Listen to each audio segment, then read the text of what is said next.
अगली बात कि जो हमारी फतह है, जो हमारी कैसे मिल सकती है। अब यहां से हम इस बात को समझेंगे, रूमियों के खात्मे आएंगे और आज का हमारा जो टॉपिक है उसके तल्लक से चंद बातें पढ़ेंगे। रूमियों 7वां बाब है और उसकी पहली आयत से, ऐ भाइयों, क्या तुम नहीं जानते, मैं उनसे कहता हूँ जो शरीयत से वाकिफ, मैं उनसे कहता हूँ जो शरीयत से, और जो शरीयत से वाकिफ नहीं है उनको इन बातों की समझ आने वाली भी नहीं है। मैं उनसे कहता हूँ जो शरीयत से वाकिफ है कि जब तक आदमी जीता है उसी वक्त तक शरीयत उस पर इख्तियार रखती है। जब तक आदमी जीता है तब तक शरीयत उस पर इख्तियार रखती है। नाचा जिस औरत का शोहर मौजूद है वो शरीयत के मुआफिक अपने वो शरीयत के मुताबिक अपने शोहर की जिंदगी तक उसके बंद में है। लेकिन अगर शोहर मर गया तो वो शोहर की शरीयत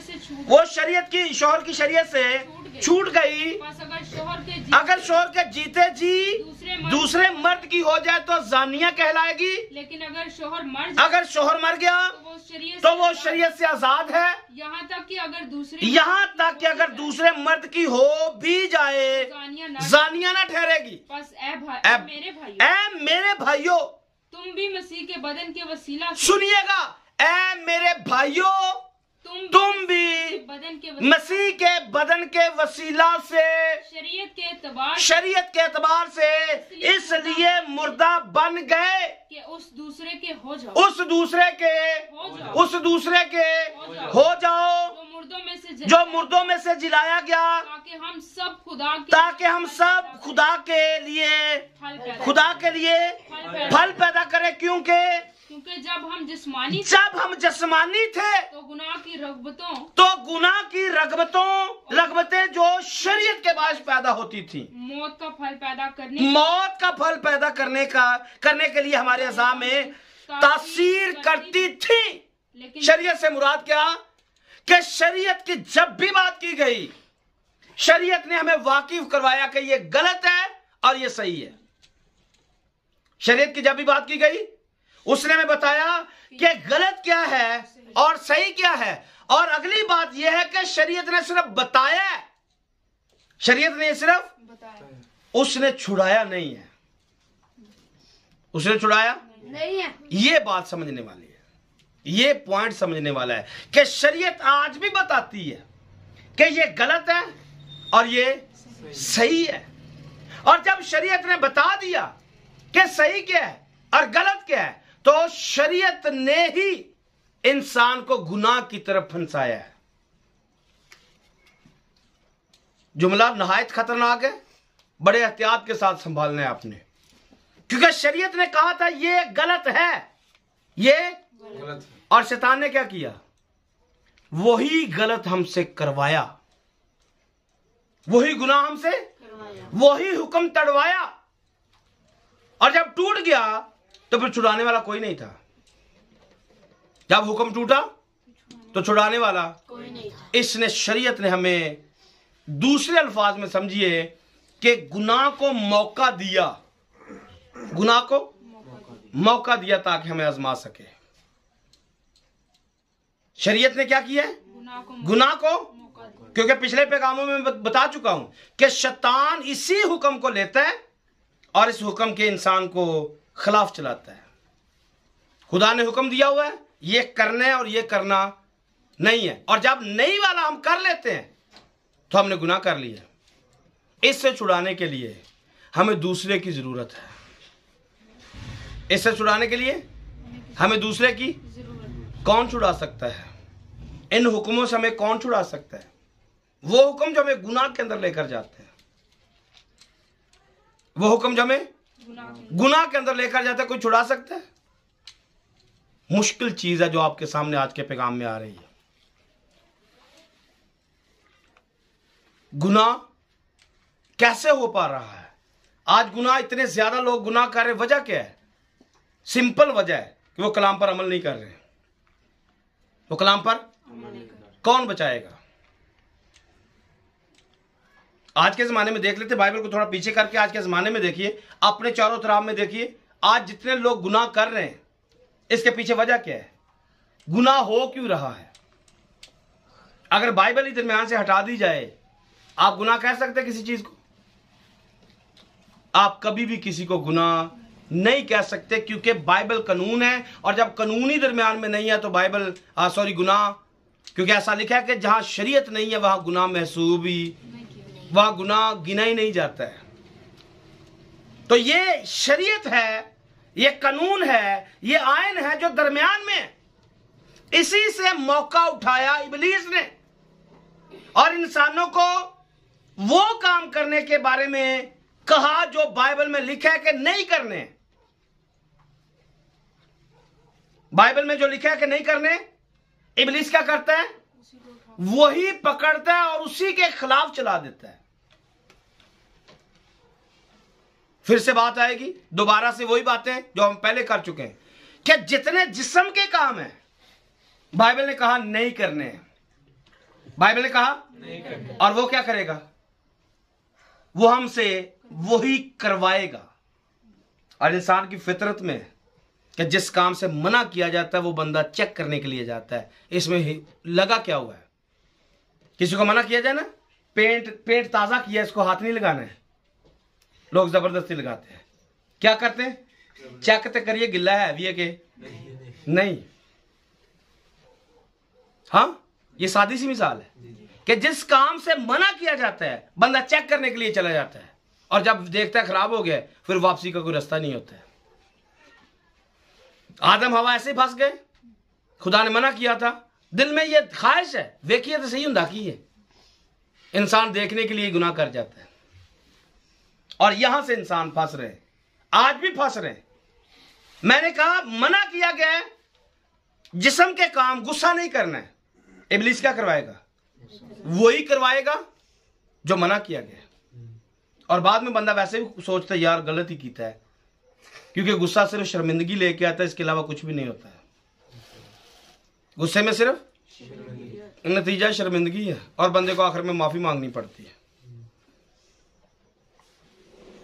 और तब भी बंदे को शर्मिंदा होना पड़ता है। और शैतान यही तो चाहता है कि हम शर्मिंदा ही रहे, हम दलेरी के साथ खुदा के सामने जा ही ना सके। शैतान क्या कर रहे हैं, वही करवाते हैं जो मना है। तो अब दो चीजें हमारे सामने हैं, एक हमारा बदन है जो हमारी पुरानी इंसानियत है, गौर से सुनना है, एक हमारा बदन है जो हमारी पुरानी इंसानियत, और एक हमारा रूह है जो हमारी नई इंसानियत है। और अगर ये दोनों ही अंदर हैं, अगर ये दोनों ही अंदर हैं, तो बताइए मुझे, क्या आप मर चुके हैं? क्या आप मर चुके हैं? Yes no? अगर दोनों ही बातें हमारे अंदर हैं, हम दुनियादारी की चीजों को भी खुश रखते हैं, दुनिया को भी खुश करते हैं, खुदा को भी खुश करते हैं, क्या हम मरे हुए? हाँ, हम तो दोनों तरह की जिंदगी जी रहे हैं, जबकि ऐसा होना नहीं चाहिए। क्योंकि जो आज शरीयत हमने पढ़ी है, एक वाला उसको पढ़ लेते, जो हम पिछली दफा हमने पढ़ा था उसको ऐड करके आगे बात करते हैं। दूसरा क्रंथियों का खाते 5 बाब उसकी 14 नंबर आयत है।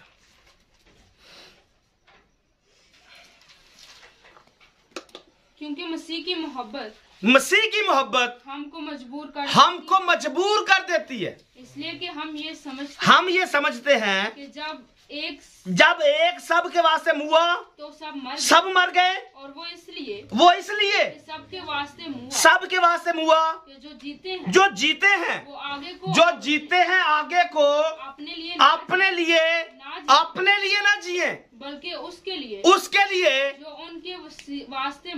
उनके वास्ते मुआ और फिर जी उठा। और अगली बात, बस अब से हम किसी को जिस्म की हैसियत से ना पहचानेंगे। हाँ, अगरचे मसीह को भी जिस्म की हैसियत से जाना था, मगर अब से नहीं जानेंगे। इसलिए अगर कोई मसीह में है तो वो नया मखलूक। वो कैसा है? अगर कोई मसीह में है तो वो नया मखलूक है। तौबा कर ली है, तौबा, पर काम अभी तक जिस्मानी है, समझ लीजिए अभी तक मसीह में है ही नहीं, मसीह में नहीं है। क्योंकि आगे लिखे है, इसलिए अगर कोई मसीह में है तो वो नया मखलूक है, पुरानी चीजें जाती रही, देखो वो नहीं। तो जब नया हुआ ही कुछ नहीं है तो मसीह में कैसे हो सकते हैं और हम नया मखलूक कैसे हो सकते हैं? चीजें तो अभी तक पुरानी है, ख्वाहिशें तो अभी तक पुरानी है, दिल तो अभी तक पुरानी चीजों पे अटका हुआ है। दिल तो आज भी वही कर रहा है जो शरीर लोग करते हैं, वो करने को दिल करता है। तो हम आसमानी तो ना हुए, हम रूहानी तो ना हुए। किसी का मुंह रखने के लिए करना पड़ रहा है। ओ भाई, किसी का क्यों रखना है? हाँ, जब जुबान खुदा को दी है, जुबान आप पलट नहीं सकते हैं। ऐसा ये भी पैगाम दिया हुआ है, मैंने खुदावंद को जुबान दी है, मैं पलट नहीं सकता हूं। लेकिन यहां हम पलट जाते हैं, मौका प्रस्त है, मौके पर हम छक्का लगा लेते हैं। जब मौका बनता है छक्का लगा, चलो कोई गल नहीं, दुआ कर लेंगे बाद। ऐसा गुनाह कभी मुआफ होने वाला नहीं है। ऐसा गुनाह याद रखिए, इसको लिख लीजिए बड़े हरूफ में, जो आपने प्लानिंग करके गुनाह किया वो कभी मुआफ नहीं होने वाला है। क्योंकि आप तौबा कर चुके हैं, आप गुनाह से वाकिफ हैं और जानबूझकर आप खुदा को चढ़ा रहे हैं, खुदा की गैरत को जोश दिला रहे हैं। सब कुछ जानते हुए अगर गुनाह करते हैं तो इसी पैगाम में मैंने बताया था, आगे भी पढ़ देंगे, कोई इशू नहीं है। लिखा हुआ है जरूर मरोगे। अगर गुनाह के एतबार से जिंदगी बसर कर रहे हैं तो जिस्म के एतबार से अगर जिंदगी बसर करते तो जरूर मरोगे। इसके लिए कोई मुआफी नहीं है। माफी उनके लिए जिनको पता नहीं है, माफी उनके लिए जिनको और जिनको पता है, सारी बातों का पता है और वो गुनाह कर रहे हैं। ऐसे के बारे में तो ये भी लिखा है कि अगर वो बरगश्ता हो जाए तो उसको तौबा के लिए नया बनाना नामुमकिन है। उसके लिए कोई चांस भी नहीं है भाई वापसी का। आप गुनाह माफ करने की बात करवा रहे हैं, आपके लिए चांस ही नहीं है। क्योंकि आप रूहुल कुदस में शामिल हो चुके हैं, आप अच्छी बख्शिशों में शामिल हो चुके हैं, आप कलाम सुना रहे हैं, आप लोगों को टीच कर रहे हैं और ऊपर से आप जिस्म की ख्वाहिशें पूरे कर रहे हैं। मौका प्रस्त, मौके पे छक्के लगाने वाले। नहीं चल सकता। खुदा को नहीं चाहिए जो मुर्दे अपने दफनाने चाहते हैं। जो अपने मुर्दे दफनाने चाहते हैं खुदा को, ऐसे लोग हल पर हाथ रखकर जो पीछे देखता है वो यीशु के लायक वो नहीं है। यीशु के साथ चलना है तो सिर्फ आगे देखना है, पीछे का कोई रास्ता नहीं है। पीछे देखेंगे लूत की बीवी की तरह नमक का खम्बा है, इसके अलावा कुछ भी नहीं है। पीछे देखने वाले मर जाते हैं, आगे जाने वाले जिंदगी पा जाते हैं। अपने आप को देखिए, अभी तक वो इंसान मरा है या अभी तक वो जिंदा है? दोहरी फितरत है, दो तरह की शख्सियत है, दो तरह का जहन है, मौका प्रस्त है, मौके पे छक्के लगाने वाले। नहीं चलेगा। अपने आप को धोखा मत दीजिए। फाइनल फैसला करें हम शैतान के साथ हैं, नहीं चाहिए। खुदा कुछ भी नहीं कहेगा। खुदा फाइनल आपका फैसला एक ही लम्हे में सिर्फ फैसला होगा, इनको फेंक दो वहां, या इब्लीस इनका बाप है उसके साथ इनको छोड़ दो, और कुछ भी नहीं कहेगा। लेकिन रोज रोज का सुनना, शैतान में जाना, खुदा में आना, शैतान में जाना, खुदा में आना, यह खुदा को तकलीफ देता है, खुदा को परेशान करता है। जैसे नूह के दौर में खुदा मालूल हुआ, गम किया, आज के जमाने के लोगों से भी खुदा मालूल होता है, गम खाता है। क्योंकि ऐसे लोग खुदा को अलानिया जलील करते हैं, अपनी तरफ से सलीब पर मसलूब करके अलानिया जलील कर देते हैं। जिसको समझिए, हमने एलानिया जलील नहीं करना है। एक हवाला पढ़ते हैं रूमियों के खात्मे से। यह हवाला तो बहुत लंबा है, लेकिन अभी वक्त नहीं कि इसको लंबा पढ़े। जो खुदावंद में आ जाते हैं, जो मसीह में आ जाते हैं, वो नया मखलूक बन जाते हैं। आमीन। और उनके बारे में बाइबल ने क्या लिखा? पहली आयत में 8वें बाब की, रूमियों का खाते 8वें बाब की पहली आयत। पर सब जो मसीह यीशु में, अब जो मसीह यीशु में है, उन पर सजा का हुक्म नहीं। जो मसीह यीशु में है, आमीन, जो मसीह यीशु में है, इन्होंने अपने आप को हर जगह पे दिखाना है कि हम मसीह के अंदर है। आमीन। ऐसे लोगों के बारे में क्या लिखे? उन पर सजा का हुक्म नहीं। दूसरा करंथियों का 5 बाब की 17 पढ़िए। दूसरा क्रंथियों का खत 5 बाब की 17 आयत। इसलिए अगर कोई मसीह में है तो वो नया मखलूक। अगर कोई मसीह में है तो वो कैसा है? नया मखलूक है। पढ़ दीजिए, पढ़िए 17 आयत है। पुरानी चीजें जाती रही, देखो वो नहीं हो गई, और सब चीजें जो खुदा की तरफ से हैं, जी, जिसने मसीह के वसीला से अपने साथ हमारा मेल मिलाप कर लिया, हाँ, और मेल मिलाप की खिदमत हमारे सुपुर्द की। आगे मतलब ये है कि खुदा ने मसीह में होकर अपने साथ दुनिया का मेल मिलाप कर लिया। इसकी 13वीं आयत को पढ़ दीजिए, पीछे वाली आयत को। अगर हम बेखुद हैं, नहीं, हाँ नहीं, 8वें बाब की 13 नंबर आयत। क्योंकि अगर तुम जिस्म के मुताबिक जिंदगी गुजारोगे तो जरूर मरोगे। अगर जिस्म के मुताबिक जिंदगी गुजारोगे तो जरूर मरोगे। और जो मसीह यीशु में है उन पर सजा का हुक्म नहीं। दोनों बातें आपके सामने। अगर जिस्म के मुताबिक जिंदगी गुजारोगे तो जरूर मरोगे, अगर मसीह यीशु में है तो सजा का हुक्म ही नहीं है। तो बात फाइनल है। दोहरी शरीयत हमारे अंदर है, दोहरी शख्सियत हमारे अंदर है, दोहरा ज़हन हमारे अंदर है। याद रखना है, अगर दोहरे बने रहेंगे तो किसी खाते में भी नहीं जाएंगे। दोहरे बने रहेंगे तो किसी खाते में नहीं जाएंगे, क्योंकि शरीयत यह कहती है कि शोहर का मरना जरूरी है दूसरी शादी के लिए। टॉपिक क्या है हमारा? दूसरी शादी के लिए। जी हां, आजादी है। आप दूसरी शादी कर सकते हैं, लेकिन उससे पहले आपका पहला शोहर मरना चाहिए। दूसरी शादी के लिए आजादी है, लेकिन शर्त क्या है? पहला शोहर। याद रखिए, पहला शोहर अगर जिंदा है, उसके जीते जी अगर दूसरे के साथ मिलेंगे, आप जानिया हैं, आप जना कर रहे हैं। और यही हाल हमारा आज के टॉपिक का है, आज की दुनिया का है, कि अगर दोहरी शरीयत, दोहरी बात हमारे अंदर है, अगर हम फैशन भी पूरा करें, जिस्म को भी खुश करें, जिस्म की बातें पूरी मनाएं, ख्वाहिशों को पूरा पानी दें, अपनी खुद गर्जी पर अड़े रहें, अपनी खुद गर्जी की ख्वाहिशात को पूरा करें, और दूसरी तरफ कलाम सुनाएं, दूसरी तरफ गीत गाएं, दूसरी तरफ दुआएं करें, क्या होगा? हाँ, आपका पहला शोहर अभी तक जिंदा है। आपका पहला शोहर अभी तक जिंदा है। और पहला शोहर हमारा पहला पुराना इंसान है, हमारी पुरानी इंसानियत है, गुनाह भरी फितरत है। जब तक ये गुनाह वाली फितरत हमारे अंदर है, आप यीशु के हो नहीं सकते। जब तक गुनाह वाली फितरत अंदर है, हम यीशु के हो।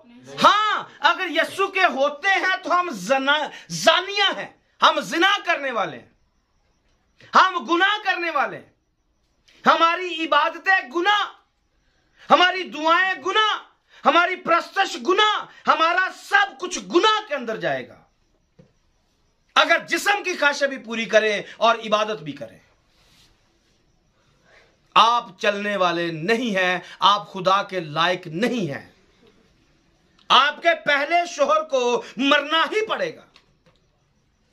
आपके पहले शोहर को मरना पड़ेगा, आपके पुराने इंसान को मरना पड़ेगा, आपकी पुरानी ख्वाहिशों को मरना पड़ेगा, आपको मसीह को, आप अपने आप को मसीह के साथ सलीब पर लटकाना पड़ेगा।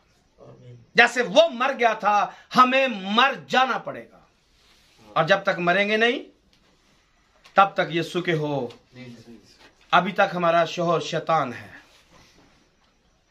अभी तक हमारा शोहर और शैतान के होते हुए आप यीशु के साथ शादी, आप यीशु की दुल्हन नहीं हो सकते। या तो आप शैतान की दुल्हन है, या आप खुदा की दुल्हन है। या आप शैतान के हैं, या आप खुदा के हैं। एक चश्मे से दो तरह का पानी नहीं निकलेगा। खुदा के म्यार के उलट है। खुदा कभी इजाजत नहीं देगा कि आप दो तरह की बातें करें। एक मिसाल पुराने यादनामा में से, आज का जो हवाला हमने पढ़ा था क्रंथियों का 7वां बाब, इसके साथ लिंक हवाला है। पहला शमूएल है, उसका 25 नंबर बाब है। सिर्फ बाब लिख लीजिए, पढ़ेंगे कुछ भी नहीं। एक स्टोरी जुबानी आपके सामने रखना चाहता हूं, कुछ आयतें आगे जाकर पढ़ लेंगे। लेकिन ये पूरा चैप्टर आपने नोट करना है। 7वां बाब रोमियो का पूरा 7वां बाब है और पहला शमूएल उसका 25वां बाब है। ये पूरा आपने नोट करना है।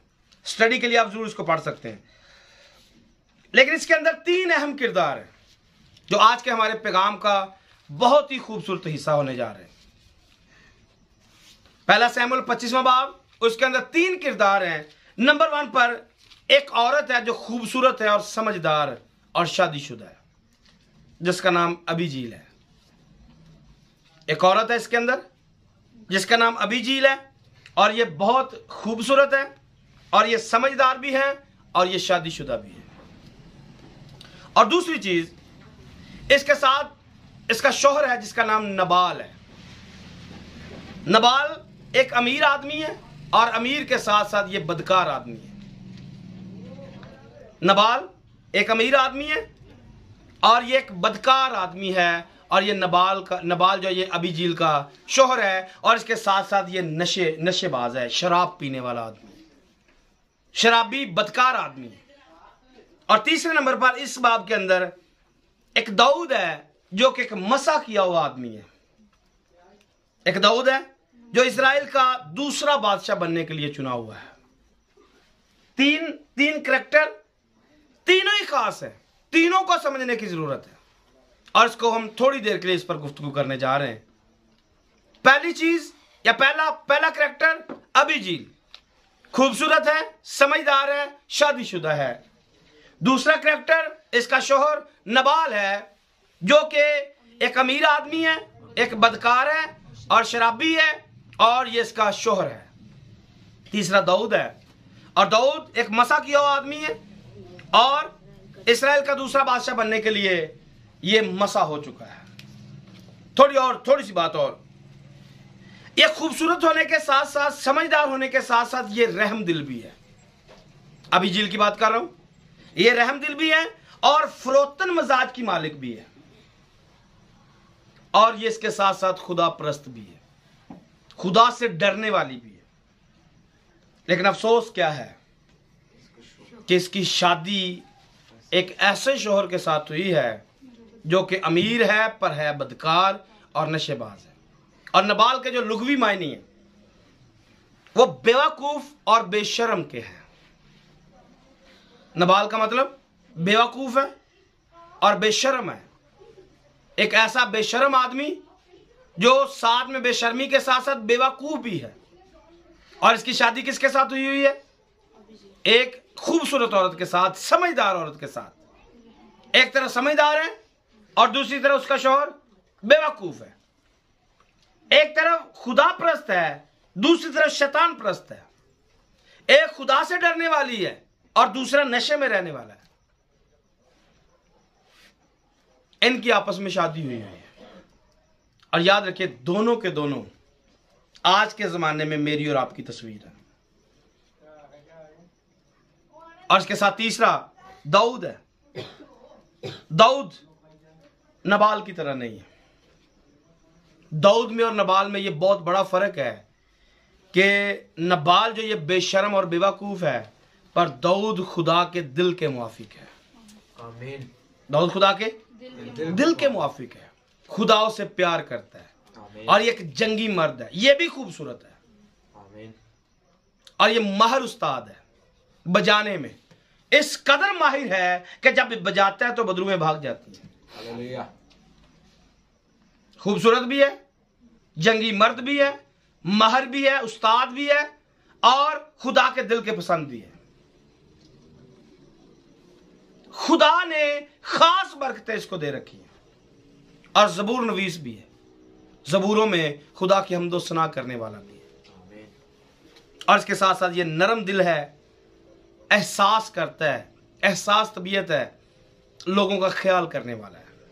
और इसके साथ साथ ये जुरत वाला है, कुवत वाला है और एक बादशाह है। तीनों करैक्टर इस बाब के अंदर आपको मिलेंगे। इस बात को अगले मायनों में समझना कि अबीजील जो है ये और कोई नहीं है, ये हमारी अपनी हालत है।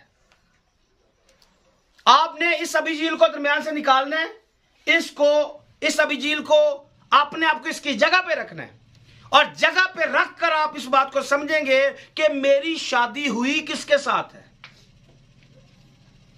मेरी मुराद जिस्मानी नहीं है, मेरी मुराद रूहानियत के साथ है। रूहानी तौर पर मेरा कौन शौहर है? बेशर्म आदमी, बेवकूफ आदमी, नशे में रहने वाला आदमी, खुदा से दूर रहने वाला आदमी, मसाशुदा लोगों की हकारत करने वाला आदमी, खुदा के खिलाफ चलने वाला आदमी। मेरी शादी किसके साथ है? और दूसरी मेरी मुराद इबलीस के साथ है।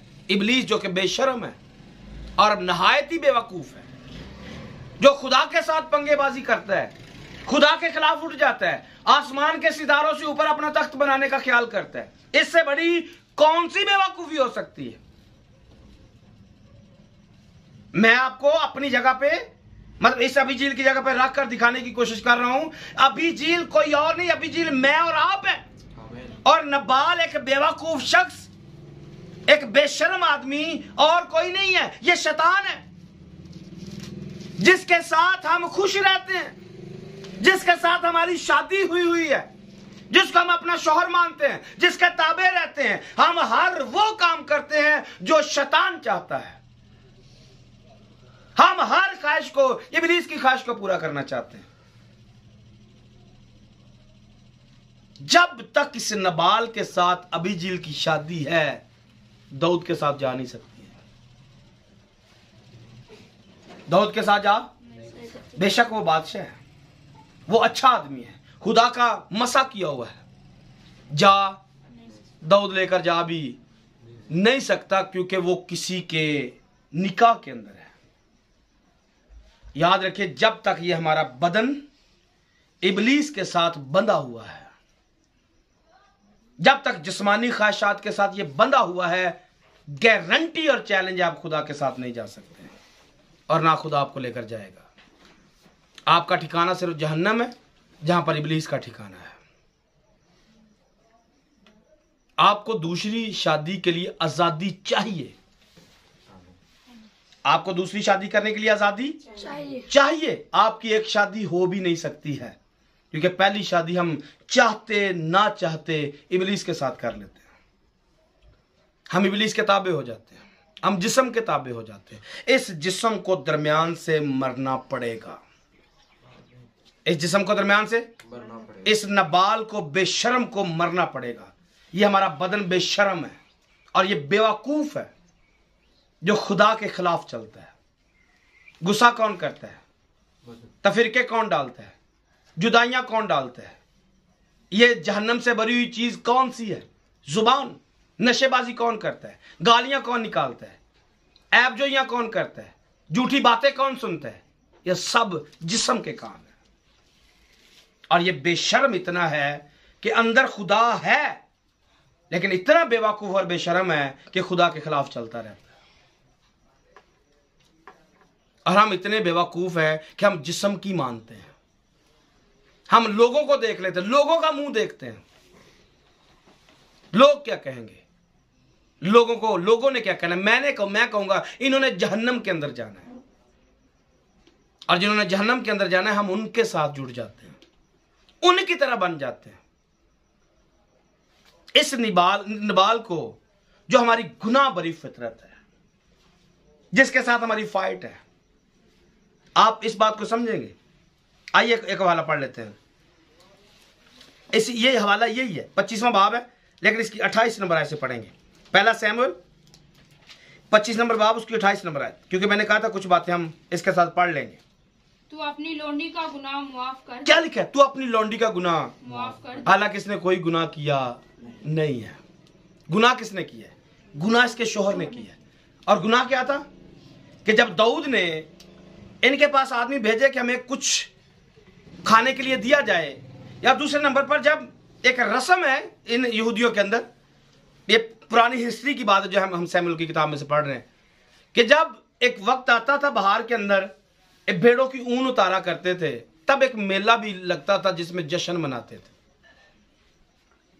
और जश्न में दाऊद जाना चाहता था, वहां पर खुशी मनाना चाहता था कि नबाल एक अमीर आदमी है और इसके पास बहुत सारी भेड़ें हैं और बहुत सारा जानवर इसके पास मौजूद है, और डाकू इसका जानवर लेकर जाना चाहते थे, जिसको उनको मारना चाहते थे, लेकिन दाऊद और उसके सिपाहियों ने लड़कर कई दफा इसके जानवरों को बचाया है। और दाऊद को यह बड़ा मान था कि मैं जो कुछ इसके साथ इससे कहूंगा ये मानेगा। लेकिन एक दिन दाऊद ने पैगाम भेजा, इस नबाल ने उसकी तौहीन करके वापस भेज दिया, मैं नहीं करूंगा। और साथ में इसने शराब नोशी स्टार्ट कर ली, नशे में धुत हो गया। और ये पैगाम दाऊद को मिला कि वो नबाल आपको वहां पर बुलाना नहीं चाहता, ना आपको उस खुशी में शामिल करना चाहता है, ना आपको वो खाने के लिए कुछ देना चाहता है। तो दाऊद गुस्से में आया और गुस्से में आकर अपने 400 सिपाही साथ लिए और कहा कि मैं इसको आज खत्म कर दूंगा। और ये बात अबीजील को पता चली और उसने बगैर अपने शौहर को बताए कुछ जवान लिए और जितना उसने मांगा था उससे बढ़कर उसने अपने साथ लिया और दाऊद के रास्ते में चली गई। और वहां पर जाकर ये बातें हैं जो यहां से हम पढ़ रहे हैं। क्या लिखा दोबारा बेटा पढ़िए जरा। तो अपनी लोंडी का गुनाह माफ कर। ये बात नबाल की गलती नबाल की है, लेकिन इसने समझदारी के साथ अपने शौहर को बचाया क्योंकि वो उसके निकाह के अंदर है। इसने क्या किया, अपनी लौंडी का गुनाह माफ कर दे, क्योंकि खुदावंद यकीनन मेरे मालिक का घर कायम रखेगा, इसलिए कि मेरा मालिक खुदावंद की लड़ाइयां लड़ता है। भाई ये तेरी लड़ाई है, खुदावंद की लड़ाई नहीं है। तू अपना गुस्सा निकालने के लिए आया है। मेरा मालिक खुदावंद की लड़ाइयां लड़ता है। अगर तू इसको मारेगा तो ये तेरी जाती लड़ाई हो जाएगी और तेरा घर कायम नहीं रहेगा, क्योंकि तू बेगुनाह का कत्ल कर देगा। वो कत्ल के लायक नहीं है, गलती उसने की है लेकिन वो कत्ल के लायक नहीं है। मेरा मालिक इससे इस पर पछताएगा जब ये अपने इक्तदार में आएगा, जब ये बादशाह की सीट पर बैठेगा। इसको फिर तकलीफ होगी कि मैंने एक बेगुनाह का कत्ल किया है। लौंडी तेरी का गुनाह माफ कर दे, क्योंकि यकीनन खुदावंद मेरे मालिक का घर कायम रखेगा। अगर ये कत्ल कर देगा तो घर कायम नहीं रह सकेगा। ऐसा नबूवती तौर पर वो कह रही है, क्योंकि ये खुदा परस्त औरत है और नबूवत के साथ ये बातें कर रही है। इसकी फरमाबरदारी देखिए, इतना गंदा शौहर है फिर भी उसके साथ जिंदगी बसर कर रही है। इसकी समझदारी है, गंदे के साथ जिंदगी बसर कर रही है। और यहां पर आगे लिखा है, मेरा मालिक खुदावंद की लड़ाइयां लड़ता है और तुझ में तमाम उम्र बुराई नहीं पाई जाएगी। अगर तूने गुनाह कर दिया तो तेरे में बुराई पाई जाएगी, इसका दूसरा मतलब है। और आगे, और गो इंसान तेरा पीछा करने जी और तेरी जान लेने को उठे तो भी मेरे मालिक की जान मेरे मालिक की जान की जिंदगी के बक्चा में खुदावन तेरे खुदा के साथ बंदी रहेगी। पर तेरे दुश्मनों की जाने वो गोया फलाखन में रख कर फेंक दे। तेरे दुश्मनों की जाने फलाखन में जैसे पत्थर फेंक दिया जाता है, तेरे दुश्मनों की जाने वो फलाखन में रख कर फेंक दे, ऐसे ही फेंक देगा। मतलब क्या कह रही है कि जो तेरा दुश्मन बने खुदा उसको ऐसे ही मार देगा, तू इसको मारने के लिए ना जा।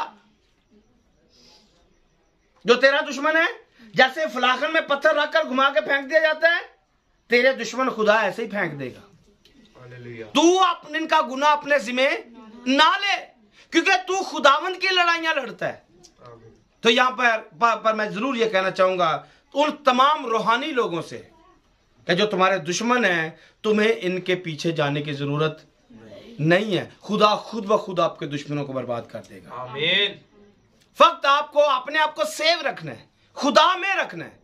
अगर आप खुदा में रहेंगे, आपका दुश्मन खुद ब खुद बर्बाद हो जाएंगे। आमीन। आगे, और जब खुदावंद मेरे मालिक से, हाँ, जब खुदावंद मेरे मालिक से वो सब नेकियां जो उसने तेरे हक में फरमाई या कर चुकेगा और तुझको इसराइल का सरदार बना दे, तुझे इसराइल का सरदार बना देगा, तो तुझे इसका गम मेरे मालिक को ये दिल सदमा ना लगे जब तू इख्तिदार में आ जाएगा तो तेरे दिल को ना गम होगा और ना तेरे दिल को सदमा होगा कि तूने बेसबब खून बहाया या मेरे मालिक ने अपना इंतकाम लिया जी। और जब खुदावंद मेरे मालिक से भलाई करे तो तू मुझे अपनी लौंडी को क्या करना, याद करना। अपनी लौंडी को याद करना। आपको नहीं समझ में आएगा, डाकू की तरह डाकू यही बोल रहा था, जब तू अपनी बादशाही में आए तो मुझे याद रखना। और उसने क्या कहा, तू आज ही मेरे साथ, तू आज ही मेरे साथ। जब अभी झील ने ये कहा, मैं रूह में फील कर सकता हूं, दाऊद ने उसी वक्त ये दिल में ठान लिया होगा कि तू मेरे साथ मेरे तख्त पर होगी। आमीन। क्योंकि ये बड़ी सियानी बातें कर रही है। एक औरत होते हुए एक ऐसे बंदे को जो बादशाह इस्राएल का बनने जा रहा है, उसके लिए नबूवती तौर पर बातें कर रही है, उसे गुनाह करने से बचा रही है। आने वाले वक्त में तुझे गम ना हो, तुझे पछतावा ना लगे, ऐसी समझदार औरत कहां से मिलने वाली है कि जो अपने मतलब ऐसे बंदे को जो खुदा परस्त आदमी है उसको इस कदर सेव कर सके कि तेरे दिल को गम नहीं होना चाहिए किसी बात का, क्योंकि तूने इक्तदार पर बैठना है, तूने लोगों का इंसाफ करना है। और जब तेरे दिल में गम रहेगा, तू ही पछताता रहेगा, तूने लोगों का इंसाफ क्या करना है। और जब कलाम सुनाने वाले गम के अंदर हो, पछताता हुआ हो, गुनाह के अंदर हो या बदी के अंदर हो या किसी सोच विचार में, उसने कलाम सुनाना ही क्या है, उसने लोगों का इंसाफ करना ही क्या है। एक बीवी को इस कदर समझदार होना चाहिए अपने शोहर को अच्छा मशवरा दे सके। और मेरी मुराद यस्सु और कलीसिया के साथ है कि अगर यस्सु आज भी मलूल है, गम खा रहा है, आज भी परेशान है कलीसिया से, अपनी बीवी से, दुल्हन से, उसने करना भी क्या है दुनिया में आके। हाँ, अगर आज तक वो हमसे परेशान है, उसने जमीन पे आके उतर के करना भी क्या है। हम तो उसे मानने के लिए तैयार नहीं है, हम तो उसे अपना शोहर मानने के लिए तैयार नहीं। हमने पार्ट टाइम उसे अपना शोहर बनाया हुआ है। 24 घंटे में 1 घंटा, 1.5 घंटा, 2 घंटे उसके लिए, बाकी 22 घंटे अपने दूसरे शोहर के लिए। यीशु पार्ट टाइम हमारा शोहर है। और पार्ट टाइम जो शोहर होता है वो बदकार होता है, या बदकारी वाली एक चीज होती है। औरत बदकारी के जिम्मे में जाती है अपने पार्ट टाइम शोहर के पास। आप फील करेंगे कि एक औरत 22 घंटे एक मर्द के साथ रहे और चोरी से 2 घंटे किसी और के पास जाए। यह बदकार औरत की निशानी है। और आज की कलीसिया अगर यही हाल रहा मेरा और आपका कि हम 22 घंटे जिस्म की ख्वाहिशें पूरी करने में गुजारें और 2 घंटे हम खुदा के पास आ जाएं, हम एक कस्बी से बदकार से कम नहीं है। क्यों? क्योंकि उसको 24 घंटे पूरी बीवी चाहिए। जैसे आज के जमाने में मर्द को 24 घंटे के लिए हर वक्त अवेलेबल बीवी चाहिए, क्योंकि वो उसकी और वो शौहर उसका है। 1 मिनट भी उसको उसकी अपनी नजरों से दूर नहीं कर सकता है। लेकिन अगर हम 22 घंटे शैतान के साथ रहें और 2 घंटे के लिए चर्च के अंदर आए, तो हमसे बड़ा बेवकूफ और बेशर्म कोई नहीं हो सकता है।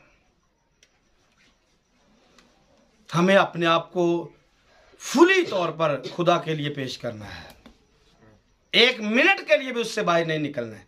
आप कलाम से 1 मिनट के लिए भी बाहर नहीं जा सकते हैं। कलाम के अंदर रहकर जिंदगी बसर करनी है, क्योंकि हम उसकी बीवी हैं और वो हमारा शोहर है। और ऐसा हुआ, ऐसी अच्छी और समझदार बीवी जो नबाल के पास है, लेकिन नबाल को उसकी कोई कदर नहीं है, क्योंकि उसने सिर्फ उसे बीवी रखा हुआ है। तो शैतान को भी मैं आपको बता देना चाहता हूं, शैतान को हमारी कोई कदर नहीं है। उसने सिर्फ खुदा के साथ दुश्मनी बनाने के लिए हमें जहन्नम के अंदर जाने का ठेका ले रखा है। इसके अलावा उसे कुछ भी हमसे नहीं चाहिए। पर यीशु हमारे साथ दुल्हा और दुल्हन का रिश्ता कायम करना चाहता है। तो हमने इस स्टोरी से क्या समझा? अभी झील मैं हूं और नबाल शैतान है, दाऊद यीशु है। हुआ क्या? स्टोरी का एंड क्या है? आगे पढ़िए बेटा 32वें आयत से। दाऊद ने अभी झील से कहा, खुदावंद इस्राएल का खुदा मुबारक हो। अगर आप और मैं ये वाला जुमला बोले कि खुदावंद मेरे मालिक के साथ भलाई करे, तो तू अपनी लौंडी को याद करना, यानी अभी झील मैं हूं, मैं यीशु के साथ बात कर रही हूं। कि जब तू इक्तदार में आए, अपनी बादशाही में आए, मुझे याद रखना, क्योंकि मैं तेरे साथ हूं, मैं नबाल के साथ नहीं हूं।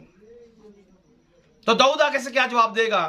खुदावंद इस्राएल का खुदा मुबारक हो। दाऊद यहाँ पर लिखा हुआ है। मैं यीशु की बात करना चाहूंगा और अबीजील की जगह पे कलीसिया की बात, अपनी बात करना चाहूंगा। यीशु ने कलीसिया से कहा, यीशु ने कलीसिया से कहा कि खुदावंद इस्राएल का खुदा मुबारक हो। आमीन। खुदावंद इस्राएल का खुदा मुबारक हो, जिसने तुझे आज के दिन मुझसे जिसने तुझे आज के दिन मुझसे मिलने को भेजा। 8 नवंबर को 2023 को आज मेरे पास भेजा है। हालेलुया। 8 नवंबर 2023 को मेरे पास भेजा, तू मुबारक हो। आमीन। पढ़िए आगे। और तेरी अक्लमंदी मुबारक, तेरी अक्लमंदी मुबारक, तू खुद भी मुबारक, तू खुद भी मुबारक हो, जिसने मुझको आज के दिन खून रेजी और अपने हाथों अपना इंतकाम लेने से बाज रखा। दाऊद मान गया इस बात को। हालेलुया। दाऊद मान गया कि मैं गलत काम करने जा रहा था और तू मुबारक है कि तूने मुझे गुनाह करने से बाज रखा है। आमीन। ऐसी औरत दाऊद के दिल के मुवाफिक होनी चाहिए कि जो उसे गुनाह करने से बाज रख सके। आगे क्या लिखा है जी? क्योंकि खुदावंद इस्राएल के खुदा की हयात, खुदावंद इस्राएल के खुदा की हयात की कसम, जिसने मुझे तुझको नुकसान पहुंचाने से रोका कि अगर तू जल्दी ना करती और मुझसे मिलने को ना आती तो सुबह की रोशनी तक नबाल के लिए एक लड़का भी ना रहता। दाऊद सबको खत्म कर देता। दाऊद और यीशु भी आज सब गुनाहगारों को खत्म कर सकता है अगर कलीसिया दरमियान से निकल जाए, अगर शिफायत करने वाले दरमियान से। यीशु अभी के अभी सबको फना कर देगा, इब्लीस और उसकी तमाम फौजों को। आज कितने लोग हैं जो इस अबीजील की तरह शिफायत कर रहे हैं, बचा रहे हैं शरीरों को, गुनहगारों को, शराबियों को, खुदा की तौहीन करने वालों को, इनके लिए आज शिफायत कर रहे हैं।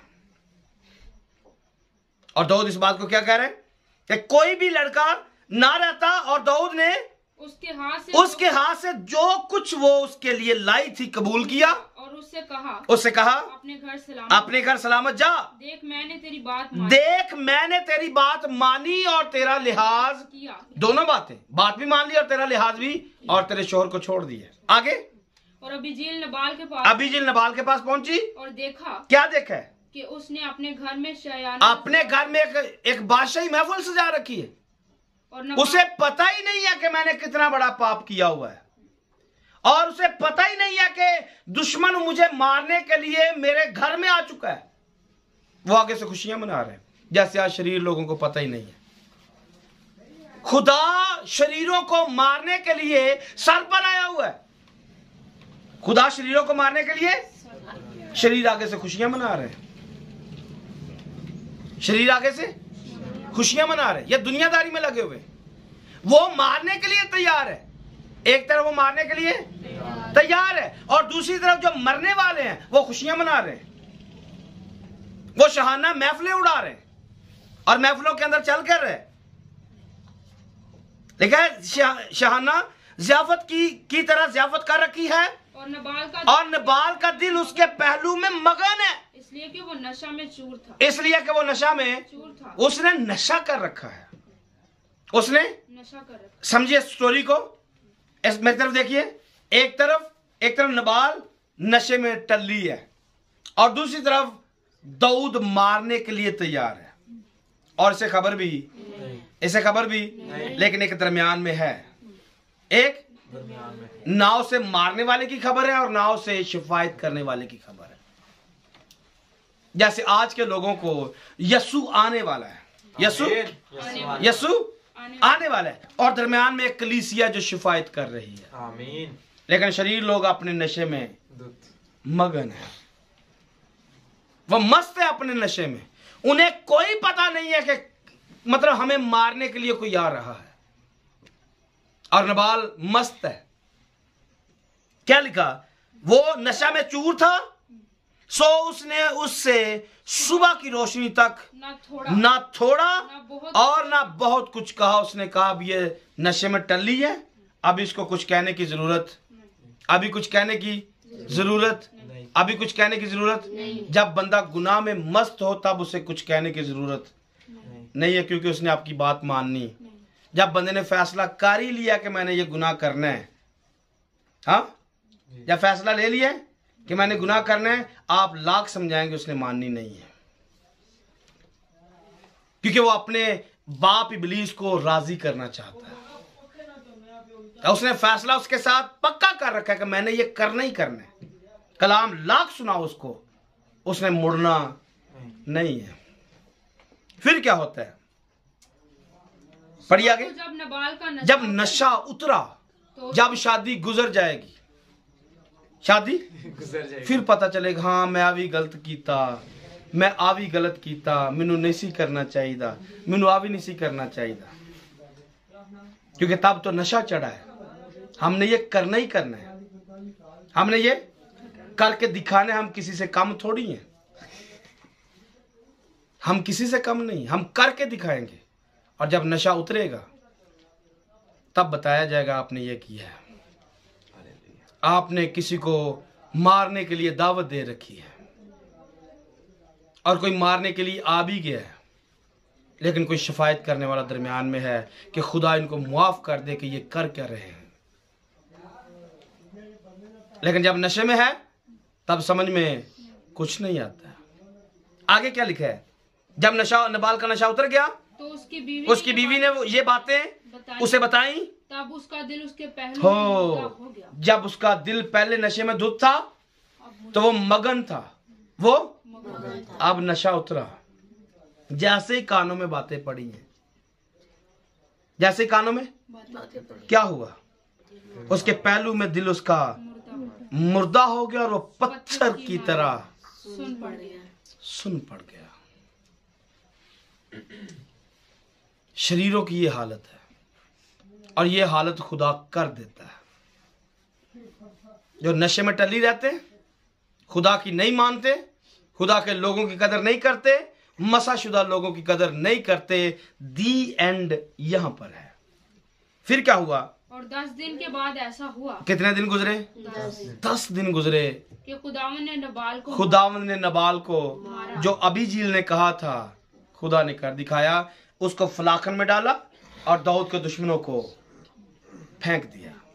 10 दिन के बाद लिखा है, 10 दिन के बाद ऐसा हुआ कि खुदावंद ने नबाल को मारा और वो मर गया।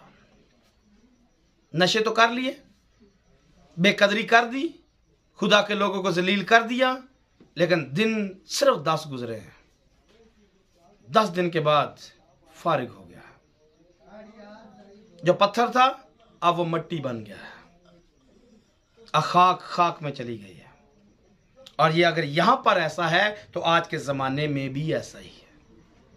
अगली बात क्या है, जब दाऊद ने सुना कि नबाल मर गया है, तो वो कहने लगा क्या कि खुदावंद मुबारक हो जो नबाल से मेरी रुसवाई, खुदावंद मुबारक हो जिसने नबाल से मेरी रुसवाई का मुकदमा लड़ा। क्योंकि दाऊद को रुसवा किया गया था, दाऊद को बेइज्जत किया गया था, एक मसाशुदा आदमी की तजलील की गई थी, और अबीजील ने बीच में आकर उसको रोका, उसने उसको माना मैं गलती पर था।